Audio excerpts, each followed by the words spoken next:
Hey guys, my name is Billy. I am a married gay man, and I live in East Tennessee with my husband Mark. Um, I recently been watching a lot of the videos, especially on YouTube, on the WalkAway movement, and I have been blown away by a lot of the testimonies that have been given. And a lot of people, not only in this country, but in other countries, are giving up on the left.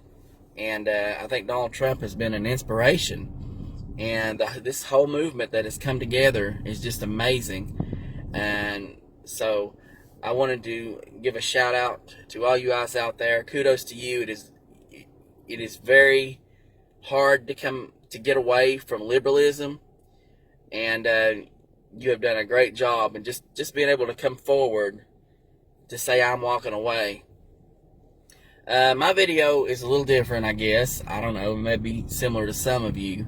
But I've always been a Republican or a conservative, and it is. Let me tell you, being a gay person and being a Republican, that is a hard life. It's a lot easier to come out to my family as gay than it was to tell my gay friends that I was a Republican.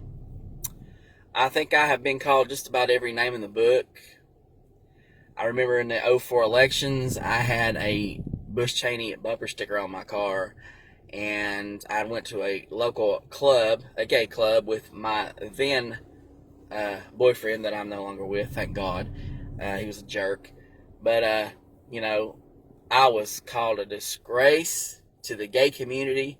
They were so embarrassed, and I just remember thinking to myself, you know, how can they just be so mean and cruel to people and just call them names? And I've caught on to their actions a long time ago, and you have to fit into a certain clique in this area. Now, I can't speak for every area. Maybe it is all over the country, but if you're not in a certain clique, I mean that if you don't vote Democratic straight up and down the line on a party ticket, then you are just you are awful. You're evil. You're just the devil. And I just want to say shout out to all the maybe some gay people on here, and all the gay people on here, maybe to share this video if you don't mind, to encourage people. You know, you don't have to be afraid anymore. If you're a conservative, you can be a conservative. God made you a free thinker. You don't have to vote Democrat just because you're gay. And I've done a lot of research here lately about the Democratic Party, and it is not the party of equality. And I pretty much always known this, but I wanted to go into depth about it. Throughout history, there is a history of racism throughout the Democratic Party. First of all, I want to go back to the Trail of Tears through Andrew Jackson. Andrew Jackson was a Democrat. You remember the Trail of Tears? Where the Cherokees were forced off their land. Well, that was Andrew Jackson. He was a Democrat, and from Tennessee, I believe.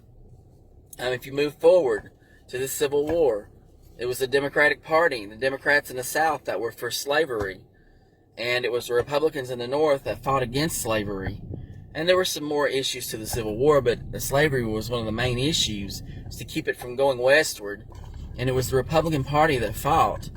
And Republicans from the North and many Republicans from the South, yes, there was, especially this area that I live in, East Tennessee, was pro-union, that fought and spilled blood to free the black man from bondage. And, when President Lincoln was assassinated, he was assassinated by John Wilkes Booth, a Democrat. And then Andrew Johnson, at the time, back then, whoever got the second most votes was the vice president. So Andrew Johnson was vice president under Lincoln. And when Lincoln was assassinated, Andrew Johnson, a Democrat, became president. And then you started seeing all the progress that had been made start going downhill. And it wasn't long after that till the Democrats formed the Ku Klux Klan. And they incited violence. They lynched blacks. They killed blacks. They hung them. They burned crosses in their yard. And they did that for years. And the Klan's still going today. And it's just, the Democratic Party is just a history of it's excessive racism. The Jim Crow laws in the South, they were implemented by Democrats. You remember the Dixiecrats, Wallace in 1968. They were against equal rights for blacks. They were against the 13th Amendment, which abolished slavery, the 14th and the 15th Amendment, which established citizenship and voter rights. And they were against that. It was the Republican Party that fought for that.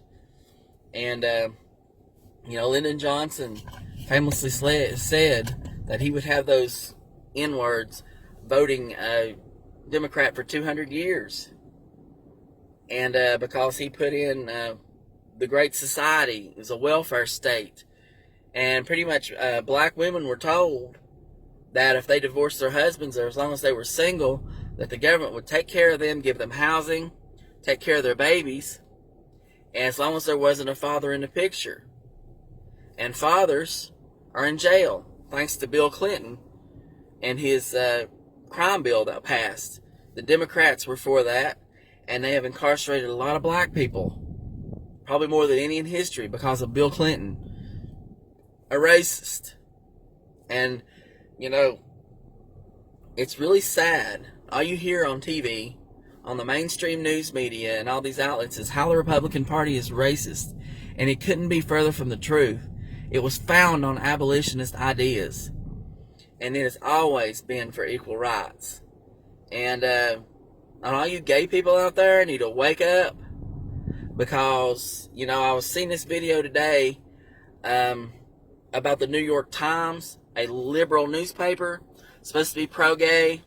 The one that tries to, talk about how racist Trump is and how horrible Trump is. Pretty much making fun of Trump and Putin, calling them lovers, pretty much. Depicting them as lovers in the bed. As an insult. And how can you be for gay rights on the left, but use the gay lifestyle of the gay community as an insult to someone, as something that's horrible? And they're all for equality when election time comes, but what have they done? I want to know what the Democratic Party has done for the black community or the gay community. They have done squat. Look at the inner cities. Look at the big cities like Cleveland, all these places. They're ran by Democrats. And the black people, those are impoverished, And the Democrats, they've not nothing for gay people either. We have gay marriage because of the Supreme Court, a tiebreaker by a justice appointed by George Bush, pretty much approved gay marriage. And, Obama won the White House in 2008, and he had huge majorities in Congress for 2 years. They could have voted on rights for gays. They could have voted on gay marriage and done all kinds of stuff and voted on equal rights in the workplace. They didn't do it because they don't care. They want it as a campaign issue. They don't want issues solved. They want a campaign issue because theirs is a campaign of racism. They want to divide us by our race. They want to divide us by our sexual orientation, and our working class, the rich against the poor, black against the white, gay against straight, straight against gay. And, identity politics are destroying this country. And we need to come together as Americans and not worry about our skin color or our sexual orientation. I'm a gay man, but I don't try to let that define me in life. I'm not a victim, and I refuse to be a victim. I go to work. I work with a lot of straight guys. A lot of them would be considered redneck guys. I don't expect any special treatment. I do just as hard a work as they do, and I wouldn't expect no different out of myself. I don't ask for anything special at work. And they're good to me for the most part. And the only resistance I've had over the past 20 years on any of this is by gay people and the left calling me names because I'm a conservative. So it takes courage to come out as a conservative gay person, and kudos to y'all who have. Feel free to share this video, if you want to, with all your friends. We've got to get more people to take that red pill and get them off the Democrat plantation, because that's what it is. So anyway, it's time for me to get ready for work. I just wanted to make this video, and I just want to thank the creator of the WalkAway movement. Thank you. It's nice to know that there are many people out here that feel the way I do. And, you know, thank you all for all your posts. I'll continue to read them and watch videos. And you all have a blessed evening. God bless you.